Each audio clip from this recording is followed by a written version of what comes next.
Here's how to stop your Instagram stories from automatically sharing to Facebook. If you're using mobile device, you can do this through the Instagram story settings. So go ahead, open your Instagram, then log into your specific account. Tap on the profile picture in the bottom right corner of your screen. Then tap on the three lines in the top right corner of your screen.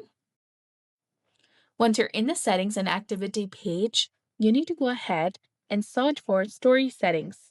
Here under who can see your content, you'll see the option of story, live, and location. Go ahead and tap on that. Once you're in the settings and activities section, go ahead, open the account center, tap on sharing across profiles that is under the connected experiences.